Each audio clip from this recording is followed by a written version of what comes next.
Presten atención a esta imagen. Es una captura de seguridad de una gasolinera en las afueras de Santiago, fechada el 14 de octubre a las 11:42 de la noche. El hombre que ven comprando una botella de agua y una barra de chocolate es Gabriel Monti, 34 años, un respetado consultor de ciberseguridad y padre primerizo. Parece tranquilo. Incluso sonríe al cajero. Ahora, miren el coche aparcado en la sombra, apenas visible en la esquina superior derecha. En el asiento del copiloto, inmóvil, está su esposa, Camila Rojas, 29 años, diseñadora gráfica. Lo que nadie sabía en ese momento, ni el cajero, ni las cámaras, ni la familia que dormía tranquila esa noche, es que Camila no estaba dormida. Para cuando Gabriel pagó esa botella de agua, Camila ya llevaba 2 horas muerta. Y este hombre, el amor de su vida, estaba a punto de conducir su cuerpo hacia la nada. Después de este momento, ella nunca más sería vista. La alarma sonó a las 7 de la mañana en el apartamento de la hermana de Camila, Valentina.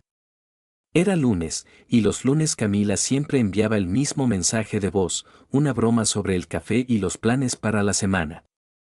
Pero ese lunes, el teléfono de Valentina permaneció en silencio. A las 8:30, la preocupación comenzó a filtrarse. Camila era la definición de la constancia.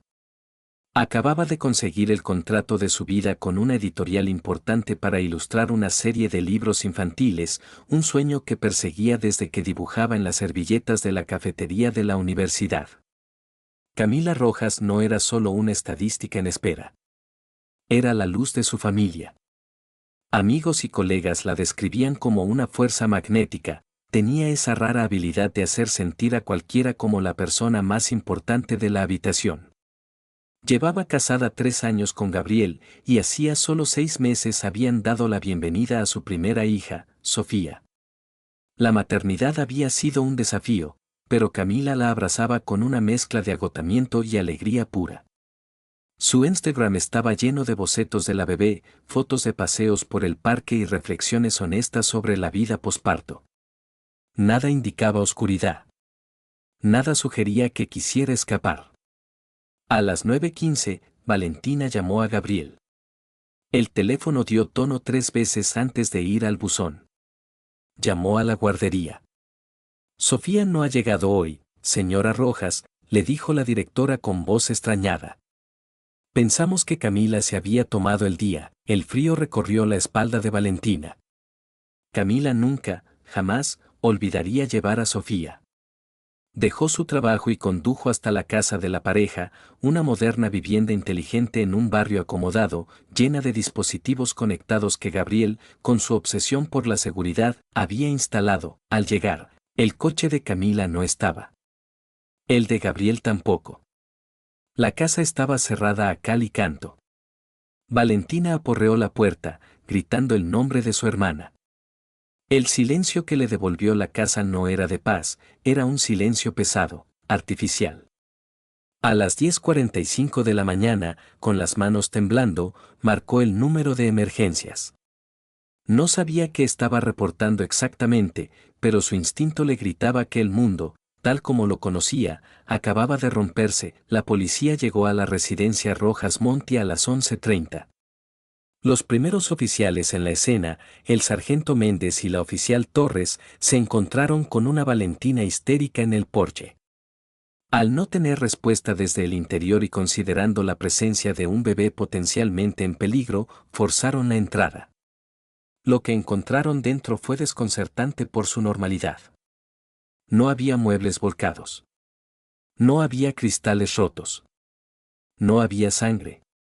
En la cocina, un biberón a medio terminar estaba sobre la encimera, la leche ya separada y cortada. En el estudio de Camila, su tableta gráfica estaba encendida, el lápiz óptico tirado en el suelo como si se hubiera caído de una mano descuidada, pero fue en el dormitorio principal donde la normalidad se sintió forzada. La cama estaba hecha con una precisión militar. Demasiado perfecta para una pareja con un bebé de 6 meses.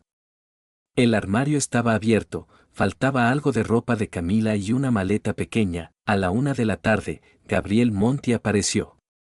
Llegó en un taxi, con el rostro pálido y los ojos desorbitados, cargando a la pequeña Sofía en brazos. Al ver la cinta policial, corrió hacia los oficiales. Su actuación fue digna de un premio. Gritaba, preguntaba por Camila, abrazaba a su hija como si fuera un salvavidas. Según su declaración inicial, grabada en la cámara corporal de la oficial Torres, él y Camila habían discutido la noche anterior. Fue sobre el dinero, sobre el estrés del trabajo, dijo Gabriel, con la voz quebrada. Ella dijo que necesitaba espacio. Que se iría unos días a la casa de la playa de sus padres. Me dejó a la niña y se fue en su coche alrededor de la medianoche. Yo me llevé a Sofía a dar un paseo esta mañana para calmarla y dejar que Camila se enfriara. Gabriel presentó su coartada de inmediato. Mostró a los detectives su teléfono, una serie de mensajes de texto enviados desde el móvil de Camila a las 12:30 de la mañana que decían: no me sigas. Necesito estar sola. Cuida a Sofía. También mostró el GPS de su propio coche, que indicaba que el vehículo no se había movido del garaje en toda la noche. Para un ojo inexperto, era la historia de una crisis matrimonial que salió mal. Una madre abrumada que huye. Pero el detective principal, Raúl Vega, un veterano con 20 años en homicidios, notó algo que no encajaba. Mientras Gabriel lloraba, sus ojos escaneaban constantemente la habitación, no buscando a su esposa, sino observando a los policías. Observando que tocaban. Observando que miraban. Y lo más inquietante, Gabriel Monti, el experto en ciberseguridad, había apagado el sistema de cámaras de la casa a las 8 de la noche anterior. ¿Por qué?, preguntó Vega. Mantenimiento del servidor, respondió Gabriel sin titubear. Lo hago todos los domingos. El coche de Camila seguía desaparecido. Su teléfono estaba apagado. Y aunque Gabriel tenía una explicación para todo, el instinto de Vega le decía que ese hombre no estaba preocupado por encontrar a su esposa. Estaba preocupado por si la policía era lo suficientemente inteligente para encontrarla. Pasaron 48 horas y el caso de Camila Rojas se convirtió en una tormenta mediática. La madre que huyó, titulaban algunos tabloides, alimentados por la narrativa sutilmente plantada por Gabriel. Él no acusaba directamente a su esposa, era más inteligente que eso. En las entrevistas, aparecía como el esposo devoto y preocupado, suplicando a Camila que volviera. Solo queremos que sepas que te amamos, Sofía te necesita, decía mirando a la cámara, con una lágrima perfectamente calculada rodando por su mejilla. La policía, bajo presión, seguía cada pista. Y Gabriel se aseguró de que hubiera pistas que seguir. El martes por la mañana, la tarjeta de crédito de Camila registró actividad, una compra de gasolina y comida en una estación de servicio a 300 kilómetros al sur. Las cámaras de seguridad mostraron un coche similar al de Camila y una figura con una sudadera con capucha pagando en efectivo. La calidad era mala, pero la altura y la complexión coincidían. La esperanza de la familia se disparó. Valentina quería creer que su hermana estaba viva, que tal vez sí había sufrido una crisis nerviosa. El detective Vega, sin embargo, era escéptico. Envió a un equipo a revisar la estación de servicio.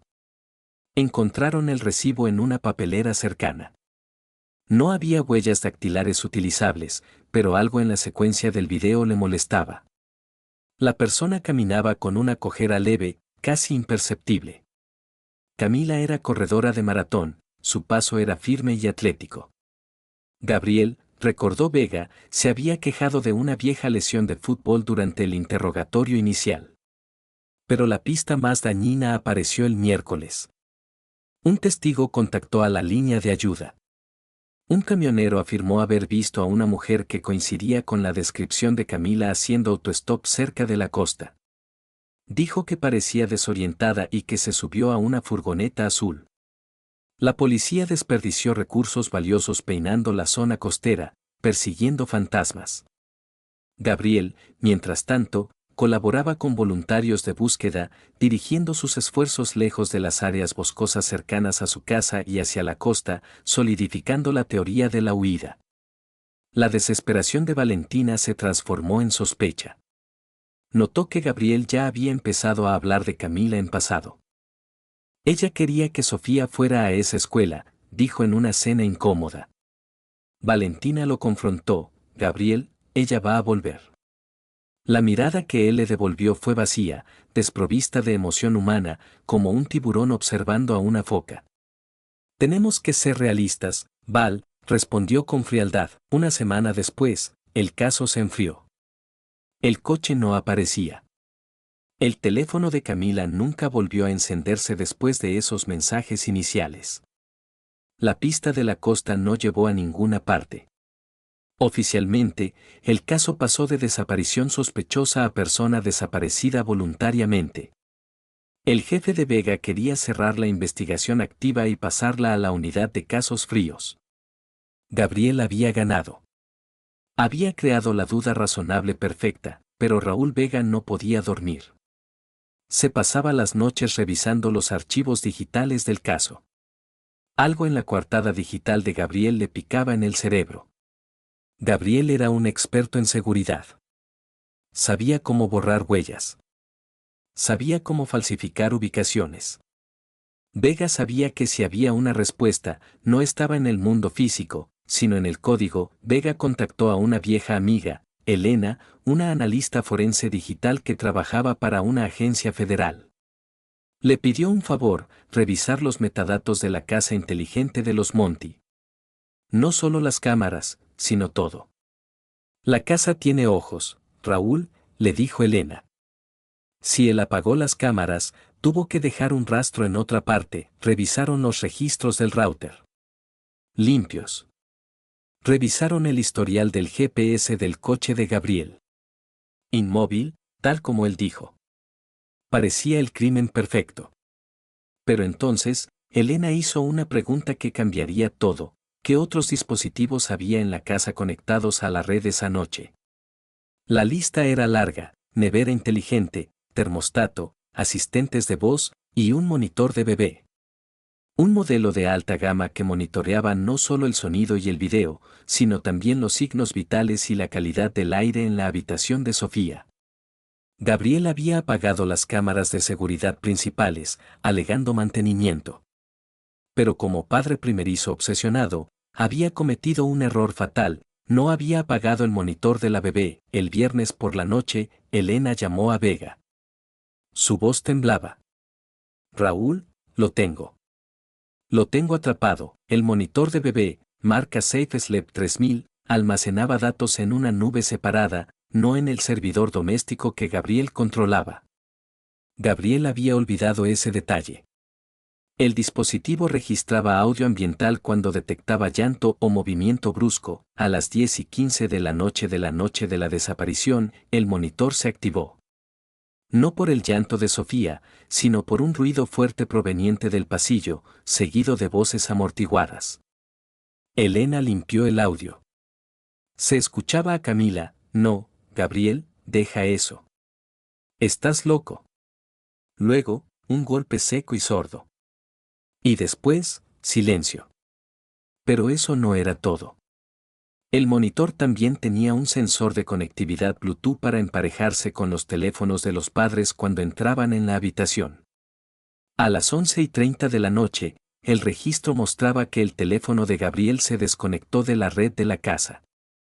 Pero su GPS decía que el coche no se movió. ¿Cómo era posible? La respuesta estaba en el segundo coche. El coche de Camila. El sistema del monitor de bebé intentó conectarse al teléfono de Gabriel a las 2 de la mañana, pero falló. Sin embargo, a las 2:15 de la mañana, el monitor registró una breve conexión con un dispositivo inusual: el reloj inteligente de Camila. El reloj de Camila tenía un ESIM independiente. Gabriel probablemente pensó que al apagar el teléfono de ella, cortaba todo rastro. Pero no se dio cuenta de que el reloj seguía transmitiendo pulsos de ubicación pasiva a las torres de telefonía celular cercanas, intentando sincronizarse. Elena trianguló la señal del reloj. A las 11:42 de la noche, el reloj no estaba en la casa. Estaba en una gasolinera en las afueras. A las 12:30 de la mañana, estaba en un área remota conocida como el Barranco del Silencio, una zona de difícil acceso a 50 kilómetros de la ciudad. Y lo más escalofriante, el sensor de ritmo cardíaco del reloj dejó de registrar datos a las 10:20 de la noche. 20 minutos antes de que el cuerpo fuera movido. Gabriel Monti había conducido el coche de su esposa con su cuerpo dentro. Usando su propio conocimiento técnico para ocultar su rastro, pero había sido traicionado por la tecnología que él mismo instaló para proteger a su hija. El reloj en la muñeca de Camila, el testigo silencioso que él olvidó quitar, había trazado el mapa exacto de su crimen, sábado, 6 de la mañana. La orden de arresto fue firmada por el juez basándose en la evidencia forense digital. El detective Vega no quiso arriesgarse. Sabía que hombres como Gabriel, narcisistas acorralados, podían ser impredecibles y sentían que perdían el control. Un equipo táctico rodeó la casa inteligente. Cortaron la electricidad para desactivar cualquier sistema de cierre automático que Gabriel pudiera haber programado. Cuando derribaron la puerta, encontraron a Gabriel en la cocina, calentando leche para el desayuno de Sofía.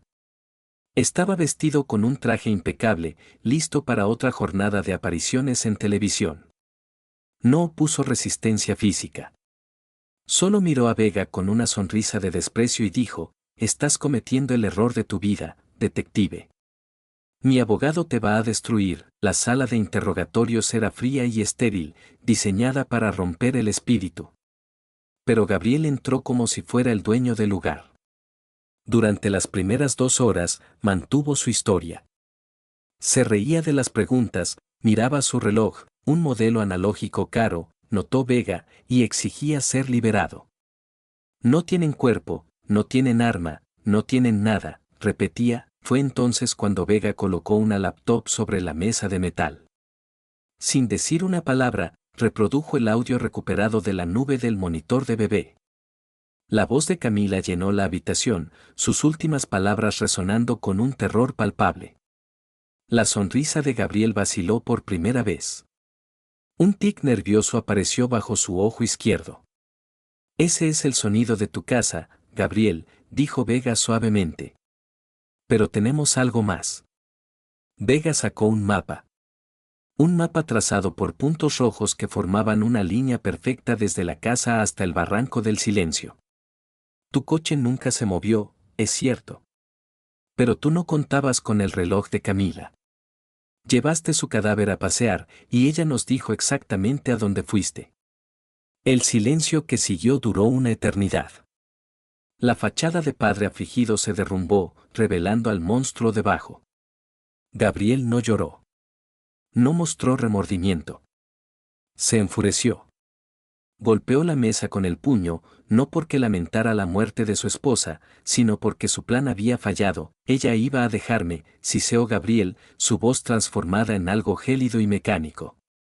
Descubrió las cuentas. Descubrió que yo estaba moviendo dinero de mis clientes para mantener nuestro estilo de vida. Iba a ir a la policía. Iba a arruinar mi reputación. No podía permitir que una simple diseñadora destruyera mi imperio. Confesó que la estranguló en un ataque de ira fría y calculada cuando ella intentó llamar a Valentina. Usó el coche de ella para mover el cuerpo, creyendo que su conocimiento técnico lo hacía invisible. «Era un problema lógico», dijo Gabriel, helando la sangre de los presentes. «Y yo simplemente eliminé la variable problemática». Siguiendo los datos del reloj inteligente, los equipos de búsqueda descendieron al Barranco del Silencio esa misma tarde. Oculto bajo ramas y hojas, a 50 metros de la carretera, encontraron el coche de Camila. Ella estaba dentro. El reloj, con la batería agotada hacía días, seguía en su muñeca izquierda. Incluso en la muerte, Camila había ayudado a capturar a su asesino. El juicio, celebrado un año después, fue breve. La evidencia digital era irrefutable. El jurado tardó menos de 3 horas en deliberar. Gabriel Monti fue declarado culpable de asesinato en primer grado y obstrucción a la justicia. Fue sentenciado a cadena perpetua sin posibilidad de libertad condicional. Cuando el juez le preguntó si tenía algo que decir antes de dictar sentencia, Gabriel se puso de pie. Se ajustó la corbata y miró directamente a la familia de Camila. Su frase final quedó grabada en la memoria colectiva como muestra de su absoluta falta de humanidad: el sistema tiene fallos. Camila fue solo un error de cálculo. La próxima vez, actualizaré el software, pero la historia de Camila no terminó con la oscuridad de Gabriel. Valentina obtuvo la custodia total de la pequeña Sofía. Aunque el dolor de la pérdida nunca desapareció por completo, la familia se dedicó a transformar la tragedia en esperanza. Crearon la Fundación Colores de Camila, una organización dedicada a proporcionar material de arte y becas a niños en situaciones vulnerables, honrando el sueño de Camila de ilustrar un mundo mejor para los más pequeños. El caso también impulsó la aprobación de la Ley Camila en el Congreso, una legislación pionera que otorga a la policía acceso de emergencia a datos de dispositivos IoT, Internet de las Cosas, en casos de desapariciones de alto riesgo, eliminando la burocracia que a menudo retrasa las investigaciones críticas. Hoy, Sofía tiene 5 años. Tiene los ojos de su madre y su talento para el dibujo. En el aniversario de la muerte de Camila, Valentina no lleva a Sofía al cementerio. La lleva al parque, donde pintan juntas bajo el sol. La tecnología pudo haber sido el arma que Gabriel intentó manipular, pero al final, fue el amor de una madre y un pequeño reloj olvidado, lo que aseguró que la verdad saliera a la luz. Gabriel Monti intentó borrar a Camila Rojas del mundo, pero solo logró hacer que su voz resonara más fuerte, un eco eterno en la red que salvó su propia justicia.